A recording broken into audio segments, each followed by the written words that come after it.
അതിനുവേണ്ടിയാണ് മനുഷ്യരെ അള്ളാഹു സൃഷ്ടിച്ചത്. ഇത് വിശുദ്ധ ഖുർആൻ മാനവന്റെ മുന്നിൽ സമർപ്പിക്കുമ്പോൾ, ലോകത്തിന്റെ മുന്നിൽ സമർപ്പിക്കുമ്പോൾ പ്രകൃതിപരമായ ധാർമ്മികമായ ഒരു ബോധത്തോടു കൂടിയാണ് വിശുദ്ധ ഖുർആനിൽ സംസാരിക്കുന്നത്. മനുഷ്യന് ധാർമ്മിക ബോധമുണ്ടാകണം. ആ ധാർമ്മികത മനുഷ്യരിൽ ഉണ്ടാകണം. ആ ധാർമ്മികത മനുഷ്യൻ നിലനിർത്തണം. ആ ധാർമ്മികതയ്ക്കനുസൃതമായി മനുഷ്യൻ പ്രവർത്തിക്കണം. ആ ധാർമ്മികതയ്ക്കനുസരിച്ചുകൊണ്ട് മനുഷ്യൻ പ്രവർത്തിക്കുന്നതിനാണ്, ആ രൂപത്തിൽ മനുഷ്യൻ മാറുന്നതിനാണ് റബ്ബ് സുബ്ഹാനഹു വ തആല ഈ ലോകത്ത് അവന്റെ ദീൻ കൃത്യമായി എത്തിച്ചു കൊടുത്തത്. വിശുദ്ധ ഇസ്ലാം ലോകത്ത് അതിനു വേണ്ടിയാണ് അവതരിച്ചിട്ടുള്ളത്. ആ ധാർമ്മികത മനുഷ്യരെ പഠിപ്പിക്കുവാൻ വേണ്ടിയാണ് പ്രവാചകന്മാർ കടന്നു വന്നത്.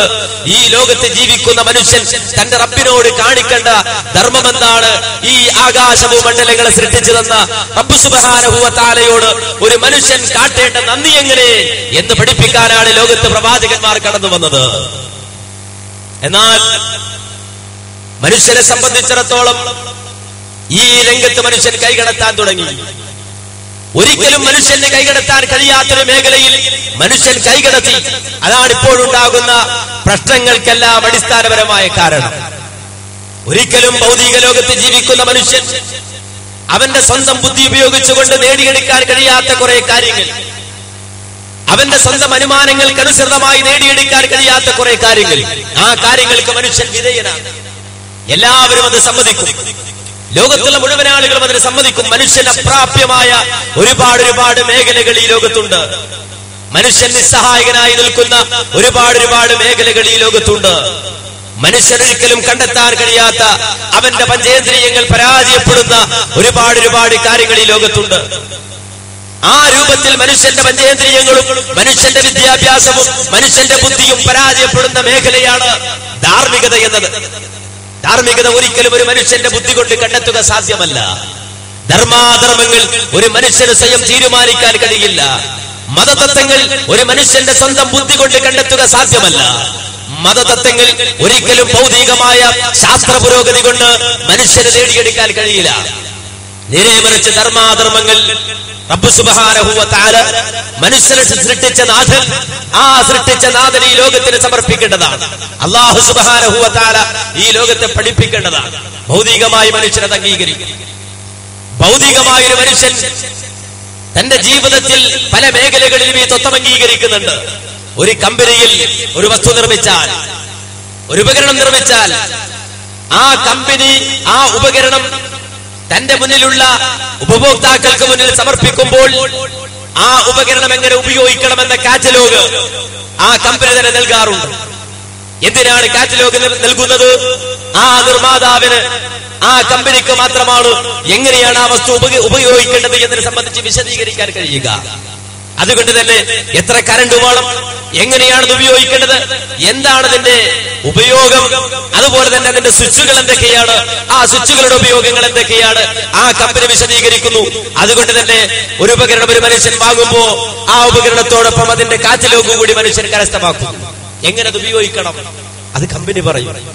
ഭൗതികമായ മാനദണ്ഡത്തിൽ ഇത് മനുഷ്യൻ അംഗീകരിക്കുമെങ്കിൽ മനുഷ്യനെ സൃഷ്ടിച്ച നാഥൻ, ആകാശഭൂമണ്ഡലങ്ങളെ സൃഷ്ടിച്ച നാഥൻ, സൂര്യനെയും ചന്ദ്രനെയും നക്ഷത്രങ്ങളെയും അതുപോലെ തന്നെ കോടാനക്കോടി ജീവജാലങ്ങളെയും സൃഷ്ടിച്ചു പരിപാലിക്കുന്ന സൃഷ്ടാവായ രാജതമ്പുരാൻ, ആ റബ്ബ് ഈ ലോകത്ത് മനുഷ്യനെ സൃഷ്ടിച്ചപ്പോൾ ആ സൃഷ്ടാവാണ് മനുഷ്യന്റെ മുന്നിൽ അവതരിക്കേണ്ടത്. ആ സൃഷ്ടാവാണ് മനുഷ്യന്റെ മുന്നിൽ അവതരിപ്പിക്കേണ്ടത് എങ്ങനെയാണ് മനുഷ്യൻ ജീവിക്കേണ്ടത് എന്നത്, എങ്ങനെയാണ് മനുഷ്യൻ തന്റെ ജീവിതത്തിൽ നയനിലപാടുകൾ സ്വീകരിക്കേണ്ടത്. അതാണ് ധർമ്മം, അതാണ് ധാർമ്മികത. ആ ധാർമ്മികത നിലനിർത്തുവാൻ മനുഷ്യന് സാധിക്കണം. ആ ധാർമ്മികത ഒരിക്കലും മനുഷ്യന് ബുദ്ധി കൊണ്ട് കണ്ടെത്താൻ കഴിയുമോ? ഒരിക്കലുമില്ല. സത്യാസത്യ വിവേചനം മനുഷ്യ ബുദ്ധി കൊണ്ട് സാധ്യമാണോ? ഒരിക്കലുമല്ല. ഭൗതികമായ മാനദണ്ഡം കൊണ്ട് സാധ്യമാണോ? ഒരിക്കലുമല്ല. കുറെ ആളുകൾക്ക് വിദ്യാഭ്യാസം കിട്ടി, കുറെ പഠിച്ചു, അത്യുന്നതമായ ഒരവസ്ഥയിൽ ഭൗതികമായി അവർ എത്തിച്ചേർന്നു, ശാസ്ത്രജ്ഞന്മാരായി എന്നതുകൊണ്ട് അവർ ഈ ലോകത്ത് ഏറ്റവും നല്ല ധാർമ്മികത നിലനിർത്തുന്നവരാകുമോ? ഒരിക്കലുമില്ല. ഭൗതികമായ അറിവ് കൊണ്ട് മനുഷ്യന് ധർമ്മം പഠിക്കാനോ മനസ്സിലാക്കാനോ കഴിയില്ല. അങ്ങനെയായിരുന്നെങ്കിൽ, ഭൗതികമായ മാനദണ്ഡത്തിൽ ഒരു മനുഷ്യനെ നന്നാക്കുവാൻ കഴിയുമായിരുന്നെങ്കിൽ ലോകത്തെ ഏറ്റവും നല്ല വ്യക്തി ആൽബർട്ട് ഐൻസ്റ്റീൻ ആകേണ്ടിയിരുന്നു. കാരണം ലോകം കണ്ട ഏറ്റവും വലിയ ശാസ്ത്രജ്ഞൻ ആൽബർട്ട് ഐൻസ്റ്റീനാണ്. ആ ആൽബർട്ട് ഐൻസ്റ്റീന്റെ സ്വന്തമായ അല്ലെങ്കിൽ വ്യക്തിപരമായ ജീവിതം പരിശോധിച്ചാൽ നമുക്കറിയാം, ഏറ്റവും വൃത്തികെട്ട ലൈംഗിക അരാജകത്വം നിറഞ്ഞു നിന്ന ഒരു ജീവിതമാണ് ആൽബർട്ട് ഐൻസ്റ്റീൻ ലോകത്ത് നടപ്പാക്കിയത്. അദ്ദേഹത്തിന്റെ സ്വന്തം ജീവിതത്തെ നന്നാക്കുവാൻ അദ്ദേഹത്തിന്റെ ബുദ്ധി അദ്ദേഹത്തെ സഹായിച്ചില്ല. നമുക്കറിയാം, ഇന്നും ലാബോറട്ടറികളിൽ പരിശോധനയ്ക്ക് വിധേയമാക്കുന്ന ഒരു തലച്ചോറുണ്ടെങ്കിൽ അത് ആൽബർട്ട് ഐൻസ്റ്റീന്റെ തലച്ചോറ് മാത്രമാണെങ്കിൽ, എന്തുകൊണ്ടാണ് ആൽബർട്ട് ഐൻസ്റ്റീന്റെ തലച്ചോറ് ലാബോറട്ടറികളിൽ പഠനവിധേയമാക്കിയത് എന്ന ചോദ്യത്തിന് ഉത്തരം, ലോകത്തെ ഏറ്റവും വലിയ ശാസ്ത്ര അത്ഭുതങ്ങൾ സൃഷ്ടിച്ചത് ആൽബർട്ട് ഐൻസ്റ്റീൻ ആണെന്നതാണെങ്കിൽ, ആ ഏറ്റവും വലിയ ബുദ്ധി എന്ന് ഇന്നത്തെ ബുദ്ധിരാക്ഷസന്മാർ പോലും സമ്മതിക്കുന്ന ആൽബർട്ട് ഐൻസ്റ്റീന്റെ ബുദ്ധി ഒരിക്കലും അദ്ദേഹത്തിന് ധാർമ്മികത പഠിപ്പിച്ചില്ല, സത്യാസത്യ വിവേചനം പഠിപ്പിച്ചില്ല, ധർമ്മബോധം നൽകിയില്ല.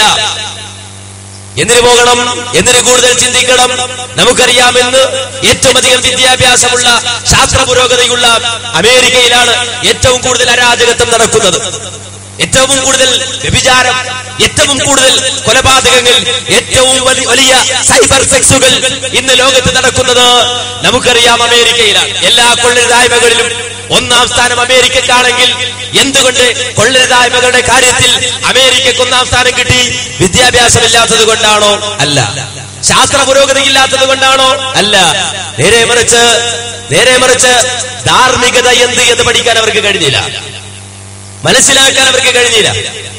നേരെ മറിച്ച് സ്വന്തമായി കെട്ടിപ്പടുത്ത ജീവിത സാഹചര്യം, ആ സാഹചര്യങ്ങൾക്ക് വശംവദനായി ഉപഭോഗത്തിന്റെ സംസ്കാരം സ്വീകരിച്ച് ഈ ലോകത്ത് തന്നെ സുഖിക്കണമെന്നും ആനന്ദിക്കണമെന്നും ആഹ്ലാദിക്കണമെന്നും രസിക്കണമെന്നും ലഭിക്കണമെന്നും ഈ ലോകം മാത്രമാണ് നമുക്ക് സുഖിക്കുവാനുള്ളതെന്നും ആനന്ദിക്കുവാനുള്ളതെന്നും ഒരിക്കൽ മാത്രമേ ഒരു മനുഷ്യന് ജീവിതമുള്ളൂ എന്നും ആ ജീവിതം കഴിവിന്റെ പരമാവധി അടിച്ചു പൊളിച്ച് ആസ്വദിക്കണമെന്നുമുള്ള ആ ചിന്ത മനസ്സിലേക്ക് കടന്നു ചെന്നപ്പോൾ ധാർമ്മികതയുടെ എല്ലാവിധ വേലിക്കെട്ടുകളെയും വലിച്ചെറിഞ്ഞുകൊണ്ട് സ്വന്തമായി മനസ്സിൽ കെട്ടിയ മനക്കോട്ടകൾക്കനുസൃതമായി ജീവിതം നയിച്ചപ്പോൾ ലോകം കണ്ട ഏറ്റവും വലിയ കൊള്ളരുതായ്മകളുടെയും പരീക്ഷണങ്ങളുടെയും അതുപോലെ തന്നെ തോന്നിവാസങ്ങളുടെയും കേന്ദ്രമായി ഇത്തരത്തിലുള്ള വൻകിട ശക്തികൾ മാറിപ്പോയി എങ്കിൽ ഒരിക്കലും മനുഷ്യന്റെ ബുദ്ധി മനുഷ്യനെ ധാർമ്മികത പഠിപ്പിക്കുന്നില്ല, ഭൗതിക വിദ്യാഭ്യാസം മനുഷ്യനെ ധാർമ്മികത പഠിപ്പിക്കുന്നില്ല. മനുഷ്യർക്ക് കൈവെക്കാൻ പറ്റുന്ന മേഖലയല്ല, മനുഷ്യർക്ക് കൈവെക്കാൻ പറ്റുന്ന മേഖലയല്ല. അതുകൊണ്ടാണ് നമുക്കറിയാം 19ാം നൂറ്റാണ്ടിൽ കമ്മ്യൂണിസം കടന്നു വന്നു. 19ാം നൂറ്റാണ്ടിൽ കമ്മ്യൂണിസം കടന്നു വരുമ്പോൾ ജീവിതത്തിൽ പുതിയൊരു സാഹചര്യം ഉണ്ടാകണം, ജീവിതത്തിൽ മനുഷ്യന് പുതിയൊരു നിയമം ഉണ്ടാകണം, മനുഷ്യർക്ക് വേണ്ടി മനുഷ്യൻ തന്നെ നിയമങ്ങൾ ഉണ്ടാകണം. ലോകത്തെ എല്ലാവിധ പ്രശ്നങ്ങളും ഉണ്ടാക്കുന്നത് മതമാണ്. അതുകൊണ്ട് തന്നെ മതങ്ങൾ എടുത്തു മാറ്റിക്കൊണ്ട് തലസ്ഥാനത്ത് മനുഷ്യർക്കനുസൃതമായ നിയമം മനുഷ്യൻ തന്നെ കെട്ടിയെടുക്കാമെന്ന ഒരു ചിന്താഗതിയുടെ അടിസ്ഥാനത്തിൽ 19ാം നൂറ്റാണ്ടിൽ ഡാർവിനിസത്തിന്റെ വാല് പിടിച്ചുകൊണ്ട് കടന്നു വന്ന കമ്മ്യൂണിസം റഷ്യയിൽ അത് നടപ്പാക്കാൻ കഴിഞ്ഞില്ല എന്ന് മാത്രമല്ല, ആ റഷ്യയിൽ കടന്നു വന്നുകൊണ്ട് കമ്മ്യൂണിസം നടപ്പാക്കുന്നു എന്ന് പറഞ്ഞ് ആ കമ്മ്യൂണിസത്തിന്റെ പേരിൽ നിരപരാധികളായ നൂറുകണക്കിന് മനുഷ്യരെ കുരുതി കൊടുത്ത് കൊന്നൊടുക്കി അവസാനം അരനൂറ്റാണ്ട് കഴിയുന്നതിന് മുമ്പ് റഷ്യയുടെ മണ്ണിൽ നിന്ന് മതനിരാസം എന്ന് പറയുന്ന അതുപോലെ തന്നെ മതവിരോധം എന്ന് പറയുന്ന തത്വം എടുത്തു മാറ്റപ്പെട്ടു എന്നത് ഒരു യാഥാർത്ഥ്യമാണ്. ഇന്ന് റഷ്യയിൽ മതങ്ങൾക്ക് സ്ഥാനമുണ്ട്. ഒരു കാലഘട്ടത്തിൽ ചക്രവർത്തിമാർ റഷ്യ ഭരിച്ചുകൊണ്ടിരിക്കുമ്പോൾ മതങ്ങൾക്ക് ഒരുപാട് പരിഗണന നൽകപ്പെട്ട റഷ്യ, മഹാനായ ഇമാം ബുഖാരിക്ക് ജന്മം നൽകിയ റഷ്യ, ആ ഇമാം ബുഖാരിയുടെ ജന്മത്തിന് സാക്ഷ്യം വഹിച്ച റഷ്യ, ആ റഷ്യയിൽ കമ്മ്യൂണിസം കടന്നു വന്നുകൊണ്ട് ദൈവത്തെക്കുറിച്ചുള്ള ചിന്ത മനുഷ്യ മനസ്സുകളിൽ നിന്ന് എടുത്തുമാറ്റി മതവിരോധം ഉണ്ടാക്കി തീർത്തുവെങ്കിൽ പിൽക്കാലഘട്ടത്തിൽ അരനൂറ്റാണ്ട് പിന്നിടുന്ന റഷ്യയിൽ പിന്നെ നമ്മൾ കാണുന്നത് എന്താണ്? അവിടെ മതങ്ങളാണ്, മതങ്ങളുടെ കുത്തൊഴുക്കാണ്, മതമേലാളന്മാർക്കുണ്ടാകുന്ന അംഗീകാരങ്ങളാണ്. ഈ രൂപത്തിൽ കമ്മ്യൂണിസം റഷ്യയുടെ മണ്ണിൽ പരാജയപ്പെട്ടു എന്നത് ഒറ്റപ്പെട്ടൊരു സംഭവമല്ല. നേരെ മറിച്ച് ആ നിലയ്ക്ക് കടന്നു വന്ന ഏതൊരാളുണ്ടോ അവരൊക്കെ ഈ രംഗത്ത് പരാജയപ്പെടുന്നതായി കാണാം. സ്വന്തമായ ചിന്താഗതി കെട്ടിപ്പടുത്തുകൊണ്ട് അത് മതമായത് ധാർമ്മികതയായി അവതരിപ്പിച്ചുകൊണ്ട് കടന്നു വന്ന ഫ്രെഡറിക് നീഷയെ പോലുള്ള ചിന്തകന്മാരും ആ രൂപത്തിൽ പ്രവർത്തിച്ച ആളുകളും അവസാനം കാലത്തിന്റെ ചവറ്റുകൊട്ടയിൽ ആരും തിരിഞ്ഞു നോക്കാത്ത നിലക്ക് അവഗണിക്കപ്പെട്ട ഒരു സാഹചര്യത്തിലേക്ക് അവർ എടുത്തു മാറ്റപ്പെട്ടുവെങ്കിൽ, ലോകത്ത് മനുഷ്യനുണ്ടായ കാലം മുതൽ ധർമ്മമുണ്ട്, ധാർമ്മികതയുണ്ട്, ധർമ്മബോധമുണ്ട്. ആ ധർമ്മബോധത്തിന് ഇന്നും അന്ത്യമുണ്ടായിട്ടില്ല, അവസാനമുണ്ടായിട്ടില്ല. ഒരിക്കലും മനുഷ്യ മനസ്സുകളിൽ നിന്ന് ധാർമ്മികത എടുത്തു മാറ്റിയിട്ടില്ല. അതുകൊണ്ട് തന്നെയാണ് ധാർമ്മികതക്ക് ഇന്നും പ്രസക്തി ഉണ്ടാകുന്നത്, ധാർമ്മികത ഇന്നും ചർച്ച ചെയ്യുന്നത്, മതവിശ്വാസങ്ങൾ ഇന്നും ചർച്ച